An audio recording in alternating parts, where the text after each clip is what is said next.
A semi-truck driver is killed while trying to check on another driver involved in a crash. We'll show you what happened. A church will have to rebuild after a fire. We'll show you the damage. This is their last chance to convince voters to elect them to office. We're taking a look at how the candidates for governor are spending their final day before Election Day.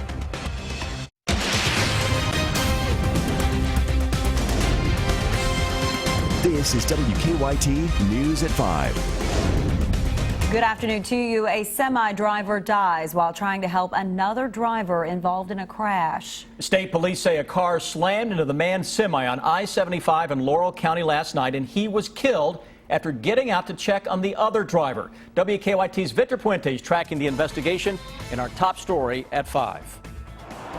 Kentucky State Police are investigating this crash. The man who was killed was a semi-driver. Police say this started when his trailer was struck by another car. The initial crash happened around 9:30 last night. State police say 46-year-old Pavel Zerko was going south when the trailer he was hauling was hit by another car. Investigators say Zerko pulled over and got out of his truck. Possibly to go back and check on the occupants or to see what had happened. There was a third impact involving another vehicle which was also traveling southbound. They say a third vehicle struck the car that hit the trailer, then hit Zerko. He was taken to St. Joseph's Hospital in London, where the coroner says he died. Police say 2 people in the vehicle that had originally hit the trailer were also taken to hospitals. State police are investigating the crash, but say they don't know if anyone will face charges. It'll depend on the outcome investigation and the results of the blood test. Zerko's fellow church members say he was a kind man of God who leaves behind a wife and 4 children in Jessamine County. State police say crashes on the interstate have an added layer of danger because of the high speeds which other drivers can approach those wrecks. If you're on the interstate or a heavy travel portion of the highway, just get off the shoulder as soon as possible. Trooper Cochran tells me all of the vehicles involved in the crash that killed Zerko have been taken to a state police impound lot until this investigation is finished. In Laurel County, Victor Puente, WKYT.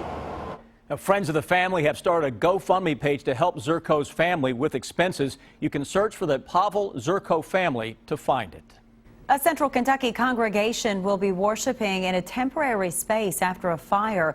That fire destroyed a large portion of Lancaster Assembly of God in Garrett County, leaving the pastor to figure out how to repair a building he helped construct. WKYT Sean Moody has more in a story that's new at 5. This past Friday evening would change the course of this Garrett County church. The church caught fire. Firefighters got the fire out, but not before it destroyed a good portion of the building. We're going into the kitchen. This is where the fire started. Pastor Wendell Johnson checks out what's left of the kitchen. This is horrible. This is where the fire started. Can't believe this was a beautiful, beautiful commercial kitchen. Firefighters told them the flames were caused by an electrical fire. Wherever it started from, it actually exploded in that kitchen area. This is the church's nursery. 7 years ago, when we built this facility, I never thought I'd be seeing this quick. The Lord's blessed us here, and it just really hurts your heart to see all that the smoke and the fire and the water. The majority of the Family Life Center side of the church is gone. I've literally purchased almost every piece of material that went into this Family Life Center. There's no fire damage to the sanctuary, but church leaders moved Sunday services to the Grand Theater in downtown Lancaster. Now on this situation, I believe we've already determined that God is good. And I've heard it time and time again that the church is not a location, it's not a building, it's the people of God, and we'll make it. In Garrett County, Sean Moody, WKYT. Pastor Johnson says it will take several weeks before the church will be back to normal. Until then, the congregation has a temporary home in downtown Lancaster. We are welcoming November with some sunny and pleasant weather. We have some changes ahead, but enjoy it for now because it is going to change. WKYT Chief Meteorologist Chris Bailey's here to tell us what it's going to be like out there. Beautiful tonight. Yeah, it really is. And you know what, Sam and Amber, what you see, what you feel, especially actually going to get a little warmer over the next couple of days. But overall, we're going to keep this nice weather going for the better part of at least the next 3 days. Get toward Friday, it gets a little iffy. Look outside. What was a cloudy sky early in the day in Lexington, now seeing more and more in the way of sunshine. Temperatures across the board into the low and mid 60s. Very nice. Humidity not too bad. Winds coming at us out of the northeast at around 8 miles per hour as of now. Here's what the Defender Radar Network is picking up on. Rain across southeastern Kentucky.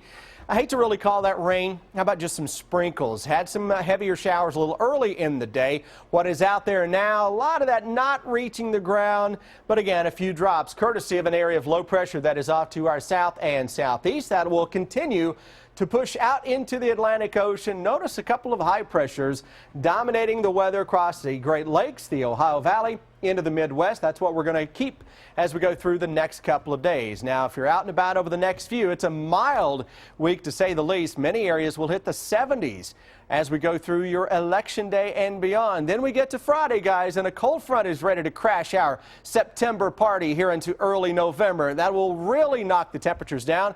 We will track that front when I come back here in 10 minutes. Chris, thank you. The Lexington Police Department is asking for help locating police items stolen from 2 officers. Our county-by-county coverage begins in Jessamine County, where the thefts happened last weekend. The stolen items include 4 firearms, ammunition, a camera, and flashlights. If you know anything about the thefts, you're asked to call Lexington Police, Nicholasville Police, or the Jessamine County Sheriff's Office. Investigators say a driver responsible for a deadly crash had drugs in his system when it happened. Police say that Kenneth Harsock's vehicle hit a car head-on on Highland Pike in Kenton County back in September. Harsock and 3 other people in the other car died. The Commonwealth's Attorney's Office tells the Kentucky Enquirer Harsock had heroin, fentanyl, and THC in his system when he died. Kentuckians will choose a new governor tomorrow. The 2 major party candidates traveled across the state today in hopes of picking up some last-minute votes. WKYT's Mark Barber caught up with them during their final hours on the campaign trail here in Lexington. It's the final push. The 2 frontrunners in the governor's race, Republican Matt Bevin and Democrat Jack Conway, are making their last campaign stops, taking one more opportunity to throw a few more punches. Conway started the morning with a Get Out the Vote rally in the Palomar Center, while Bevin talked with a crowd of supporters at the Bluegrass Airport. After they hit each other hard on their differences on early childhood education and health insurance, they reminded their constituents what will happen if they win the election. The candidates are separated by just 5 points in the latest WKYT Herald Leader Bluegrass poll. During their rallies, the men encouraged their supporters to show up at the polls tomorrow and to not show up alone. And I certainly hope for our people, the people who value life, the people who value the Constitution, the right to keep and bear arms, the people who value Kentucky values, these are our people. Get out and vote. If you get your friends out, if we work hard these next 33 hours, I think we're going to have a lot of fun tomorrow night in Frankfort. And folks, if you work hard these next 33 hours, Sandy and I will give you a government you're proud of these next 4 years. The importance of getting voters out to the polls tomorrow for this important election. That's the one thing the 2 candidates are agreeing on today. The polls will be open from 6 a.m. to 6 p.m. In Lexington, Mark Barber, WKYT. Independent candidate Drew Curtis is polling at 6%. We checked to see if he had any public events today, but we didn't find any. Well, the Wildcats returning to Rupp Arena tonight for their first exhibition game. It's another chance for fans to see what the Cats can do before the regular season begins. WKYT's Rob Bromley's live at Rupp Arena with a preview. Hey, Rob. Well, Sam, first exhibition game tonight, the Ottawa Braves. It is Mitch Barnhart's alma mater as they come into Rupp Arena, a Division II school from Kansas. Now, John Calipari and his staff in the process of putting everything together. They are certainly hopeful that freshman big man Isaac Humphreys can develop. The 17-year-old from Australia played 38 minutes in the blue-white scrimmage. He finished with 8 points and 7 boards.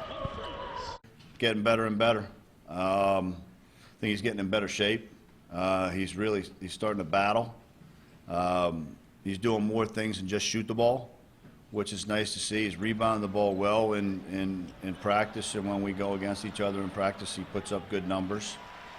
Defensively, After seeing on film what he needed to see, he's starting to defend pick and roll better, which is going to be an important thing of how we defend. All right, the first exhibition game of the year tonight against Ottawa University. There is no TV, just the SEC Network Plus, so it is on the internet. Dave Baker, Ravi Moss, and Matt Jones will have the call on that. You can go to ESPN3 on the internet to find it. Much more coming up in sports at 5:45. We will hear from freshman Charles Matthews, who was impressive here in the blue-white scrimmage last week. For now, that's it from here at Rupp. Sam Amber, back to you. Rob, thank you. And the Cats play their second exhibition game Friday night against Kentucky State. U.S. intelligence sources say it does not appear a missile or rocket brought down a Russian jetliner. The Metrojet plane broke apart over Egypt Saturday, killing all 224 people on board. Metrojet officials say there was no mechanical trouble or pilot error. While some sources are not ruling out a possible bomb on board, the U.S. says there's no proof yet terrorists are to blame. Federal investigators have identified the wreckage of El Faro. The ship sank in the Bahamas during Hurricane Joaquin a month ago. The National Transportation Safety Board says the wreckage is about 15,000 feet deep, and sonar indicates it landed upright. There were 33 people on board. No survivors were found. Debate bashing and demands are dominating the headlines in the race for the Republican presidential nomination. And this comes in the wake of a highly criticized debate moderated by CNBC last week. As Craig Boswell shows us, GOP candidates now say they have a plan to take more control over the next event when the candidates meet face to face. Aides for most of the Republican presidential campaigns met behind closed doors in a Virginia hotel late Sunday night to take control over future debates. Monday morning, they sent out this letter with a list of questions and demands for broadcasters hosting upcoming debates. We should all use more leverage to get more objective broadcasters or moderators. It comes after candidates continue to criticize the handling of last week's debate hosted by CNBC. If you watched the debate, you probably came away thinking that the election's about sound bites. In the letter, the campaigns specify at least 30-second opening and closing statements, along with an equal number of questions for each candidate. In addition, the campaigns are asking hosts not to ask yes or no questions without time to provide a substantive answer, have a lightning round, allow candidate-to-candidate questioning. What we're doing is asking those sanctioned broadcast partners to give us some information so we can talk with them and decide what the format is, whether that's acceptable for the individual campaigns. Proof that debates still matter, Senator Marco Rubio is getting a boost in the polls from his performance. He's now in third place in New Hampshire behind Donald Trump and Ben Carson. Craig Boswell, CBS News, Washington. And Rubio picked up more good news today when Colorado Senator Cory Gardner announced he is endorsing his colleague from Florida.